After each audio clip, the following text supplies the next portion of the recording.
বাঁকুড়ার একটা দুর্ঘটনার খবর জানাই আপনাদের। দেওয়াল চাপা পড়ে একজনের মৃত্যু হয়েছে, আরো 3 জন আহত। বাড়ির সীমানার পাঁচিল চাপা পড়ে মৃত যুবক। প্রিয়ব্রত আমাদের প্রতিনিধি রয়েছেন। প্রিয়ব্রত, কিভাবে ঘটলো এই দুর্ঘটনা?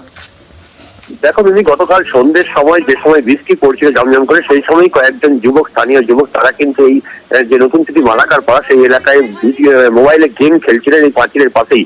পাঁচিলটি দীর্ঘদিন ধরে একটু ঘেরানো অবস্থায় ছিল এবং বর্ষা যেভাবে পড়েছে, বৃষ্টি পড়ছিল, তাতে কিন্তু এই দুর্ঘটনা ঘটে এবং পাঁচিলটি পড়ে যায় তাদের গায়ে।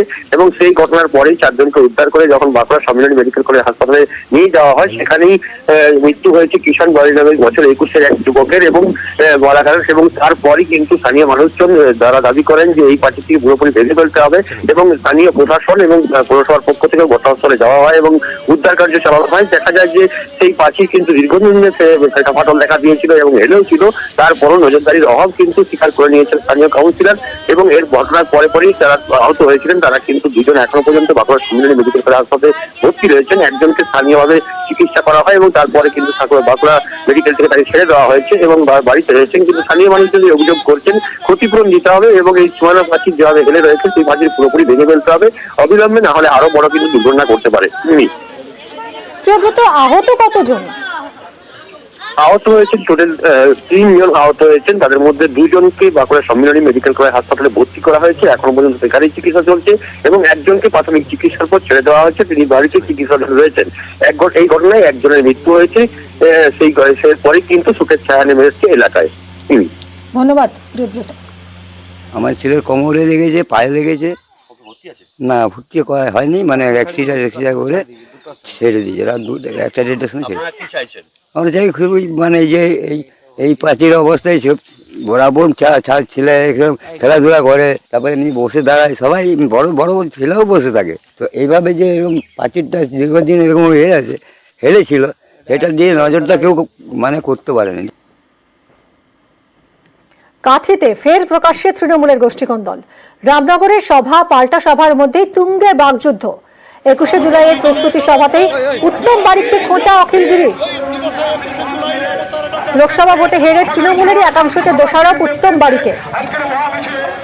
পঙ্কজ আমাদের প্রতিনিধি রয়েছেন, আরো বিস্তারিত জানাবেন। পঙ্কজ, কি কারণে এই বাগযুদ্ধ?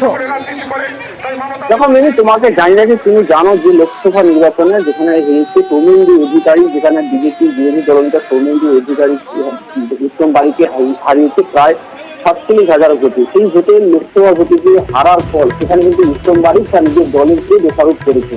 সেক্ষেত্রে সেই দোষারোপ যেখানে স্বীকার না করে আজকে কিন্তু যেখানে গতকাল 21শে জুলাই প্রস্তুতি সভা আয়োজন করেছিলেন যে চারটি সাংগঠনিক জেলার যুব তৃণমূল কংগ্রেসের সভাপতি সুপ্রকাশ গিরি, সেই সভাতেই কিন্তু নাম না ধরে উত্তম বাড়িকে যেরকম খোঁচা দিয়েছে, তেমন সুপ্রকাশের গিরি বাবা যেখানে কারামন্ত্রী অর্থগিরি তিনিও কিন্তু খোঁচা দিয়েছে যেখানে উত্তম বাড়িকে নাম না ধরে। সেক্ষেত্রে প্রথমত তোমাকে জানিয়েছি যেখানে যে এই রামনগর বিধানসভার কিন্তু বিধায়ক রয়েছে অখিল গিরি এবং যেখানে সুপ্রকাশ গিরি সেখানে যুব তৃণমূল কংগ্রেসের সভাপতি, সেক্ষেত্রে যে এই হারের ফল যেখানে রামনগর বিধানসভাতে কিন্তু বিজেপি অনেকটাই কিন্তু পজিটিভ ফল পেয়েছে, কিন্তু তৃণমূল পজিটিভ না পাওয়াতে কিন্তু বিশেষ করে খোঁচা দিয়েছে উত্তম বাড়ি। সেক্ষেত্রে পাল্টা সভা যেখানে গতকাল বৃহস্পতিবার যেখানে 21শে জুলাই প্রস্তুতির পাল্টা সভা করলো সুপ্রকাশ গিরি এবং আজকে যেখানে সেইখানে কিন্তু সভা হবে উত্তম বাড়িতে, সেই সভাতে কিন্তু উত্তম বাড়ি যেখানে সুপ্রকাশ গিরিকে জানান বলে এমনটাই সেক্ষেত্রে তারা রাজনীতিকেও জানিয়েছে।